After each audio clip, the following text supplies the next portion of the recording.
Hello again, boys and girls. We are going to be moving on with the next step of our line landscape. The last time we were working on this project, we used a curved line that repeated in the bottom or the foreground of our landscape. We used a zigzag line in the background to create our mountains of our line landscape that also repeated. And then we used a half circle or a curved line in the background to make it look like a sunrise or a sunset. The next step of our project is that we are going to begin by tracing all of our lines. And when we trace our line landscape, we are going to go nice and slow with a black marker. If you are working here at school with us, we will be using a Sharpie marker. And if you are working at home, you can use any black marker or even a black crayon would work just fine. But we are going to go nice and slow and try to stay on our lines as best as we can. If you get off of your line just a little bit, it is no big deal. We are going to fix that next. But once we get our lines all filled in, we will move on with the next step. So it's important that there is a space between each of your lines that you have drawn. If you begin to start tracing and you realize that some of your lines are very close together, or maybe they're even touching, then you might want to skip a couple of the lines that you drew so that your lines are not touching and they're not close together. We are going to be coloring in between these lines, and if your lines are too close together, it's going to be very difficult for you to color those in. I'm almost done here with my zigzag line, and the last lines are the curves. And here we used our draw, skip, draw technique. Draw, skip, draw. And this is a technique that artists use to make things look like they're overlapping sometimes. So now that I have all of my Sharpie finished, I'm going to use an eraser, and I'm going to come back and erase some of these lines that I missed, where I got off of my pencil line just a little bit. We want to erase those now so that our artwork looks nice and clean. When we have these extra lines that are kind of hanging out around our Sharpie, it begins to start to look a little bit messy. So I want to make sure that all of those lines that I can see, those pencil lines, get erased so that my artwork looks as tidy as possible. A couple more spots here. Okay.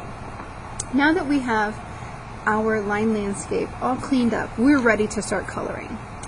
When we color, you can use any colors that you want for your landscape, but we are going to keep our color inside the line that we start in. So if I'm going to start with my dark green here in the background, what I'm going to do is I'm going to go back and forth in short straight lines, making sure that all of my white paper gets colored in with my crayon.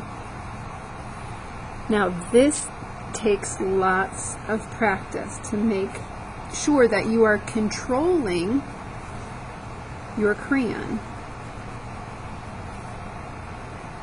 Back and forth and back and forth, and I like to do it in rows. So I start at the bottom and come up towards the top, start back down at the bottom, come back up towards the top.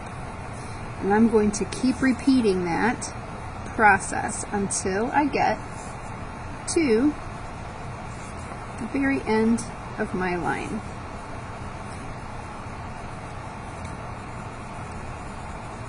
coloring is something that takes a lot of practice to get really good at. So don't be frustrated if you get out of the lines. As long as you are trying and keeping your hand in control, you will do a wonderful job. So I'm going to get my next color green, and this time I'm going to use a yellow green or a light green. So you can see I have my dark green first, and now I'm going to switch to this green. And I'm going to do the same thing. I'm going to start at the bottom and color up towards the top. Starting at the bottom, coloring up towards the top. And I'm just going to keep going, making sure that all of my white paper gets colored. So in between each line that we drew is going to be a different color. And I'm actually going to make a pattern here with my colors. So I'm doing the dark green and then a light green. And then, what do you think will come next? If we're making a pattern, the next in the pattern will be dark green. So I'm going to come right down here to the very bottom of my paper and fill in that very last space.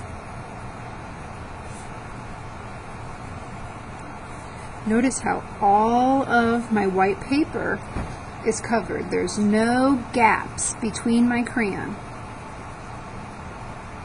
Going nice and slow and focusing in one space at a time. Sometimes we get excited and we're already thinking about the next thing instead of being focused on this thing that we're working on, and so it kind of gets a little bit messy because we're trying to do too much at once. Okay. So now that I have my foreground done, I could go into my background, and I'm going to do the same thing in my mountains. I decided that I wanted my mountains to be purple. So what I would do is I would start here in my background, going inside those lines with my dark purple, making sure all of my white paper gets colored in. I'm going to switch directions and go this way on this long side. Switch directions and go this way.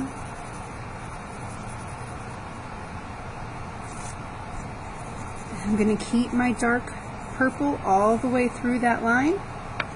For my next one, I'm going to do a light purple. So I would start with my light purple and fill in.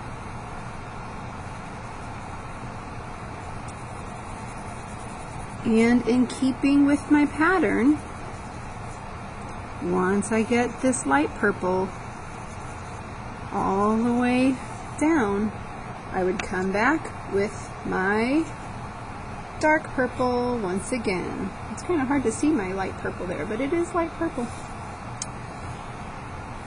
And this time my dark purple is going to come all the way down to my green. We're not going to leave any white paper showing.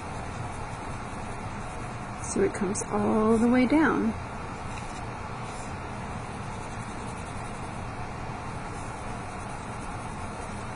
And then the very last thing, this dark purple would continue on all the way across.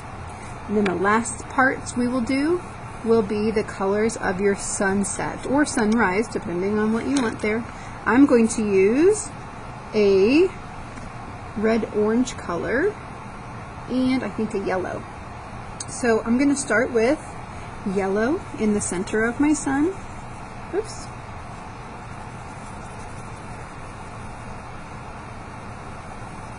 So I'm trying to make sure that all of my white paper gets colored here.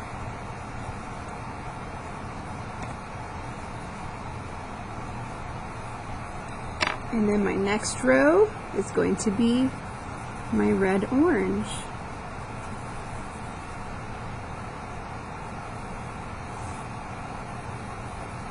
And it is definitely okay if you need to turn your paper so that you can stay inside your lines. That's something that I have to do pretty often, is turn my paper this way, that way, this way, that way. So keeping with my crayon, on my crayon pattern, I would go yellow, orange, yellow, orange, yellow. And I would keep that pattern going all the way across. I hope that you enjoyed our video, and we will see you next time.